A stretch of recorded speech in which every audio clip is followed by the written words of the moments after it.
The world is collapsing around our ears. I turned up the radio, but I can't hear it. After the Green World Tour, you know, Peter didn't even want to look at an electric guitar, much less play one. Like with most efforts, we don't really pick a conceptual road that we want to take. We kind of know what we want to avoid. And that's the only thing we knew going into the songwriting process for this record. We wanted to avoid the guitar, pretty much. You know, we'd live with the big rock and roll lineup, playing the arenas and stuff, and the loud, you know, kind of impersonality of playing those big, huge situations. We wanted to leave that behind. It was fun, but you know, the 90s needed to be something different for us. The rest of us, in terms of musical direction like that, we were always more reactive and not proactive, and we'd let Peter be the proactive one, and he'd say, this is what I want to do, this is where I feel we should go, and unless anybody had a huge problem with that, we'd say that's fine. I personally wanted to make kind of a more Baroque sounding record for a long time. I turned up the radio, but I can't hear it. Well, you know, I love guitar, but I was kind of in danger of becoming very competent, or almost competent, you know, which, I mean, for me, songwriting is the main thing I do, and to keep it fresh, it's nice to try different instruments. Oh, this lonely, deep and hollow, half a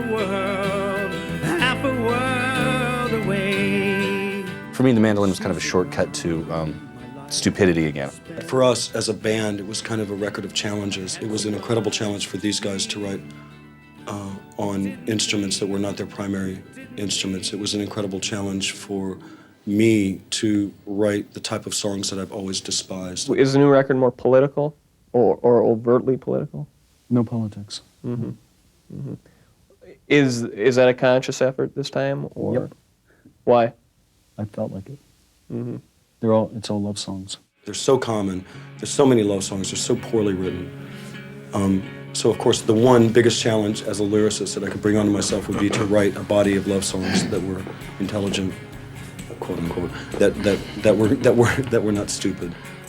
I'm really happy with the songwriting. It's one of the first records we've ever done where I walked in before we laid down a note and just was really pleased with the songs. I think they're very diverse, and, you know, it's still us. If you don't like us, you're probably not gonna like this one either. It's destined to be pop legend. It's the best thing we've done.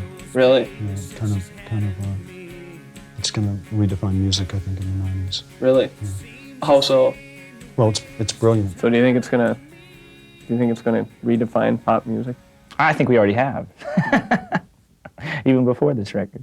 And all that, but we still don't have a name for the record yet, so. What are some of the ideas? Every record we've ever had, the name just occurs real early, and it makes sense because it kind of says what the song's all about. But I think the songs are so, nothing links them, really, either lyrically or musically, that nobody knows what to call it. Every time that we make a record, we put up a list, and it says, name this record. Mike Mills did this one, and we're on our 4th page. This is the first page featuring such great titles as Imitation Crab Meat. We were thinking of calling it Willful Obscurity. Trolling for Olives. Dignity and a Plum. Love and Squalor. Cat Butt. Pomegranate. Those are too literal for us, I think. We needed something more oblique. Warner Brothers called us and said, look, your record release is going to be affected. The release date's going to be affected if you don't name this today. So they had all the artwork ready except the actual title. I mean, there was just blank on the mock-up. It was like, pick a title that day or else it's just going to be, it'd be like Spinal Tap, you know. How black could it be? This black. Well, there would be no title on the record.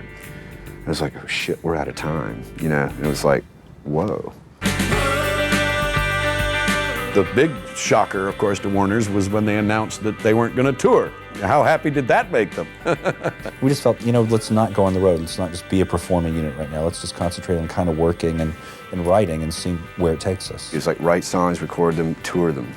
Take a small break and do it all over again. Without a band touring, the record company has to spend twice or 3 times as much. Every single person that talked to us said, well, you know what? You're just kissing your career goodbye. And they're like, you make it an acoustic record and you're not going to tour. Well, forget it. Everything you've worked for all these years is gone.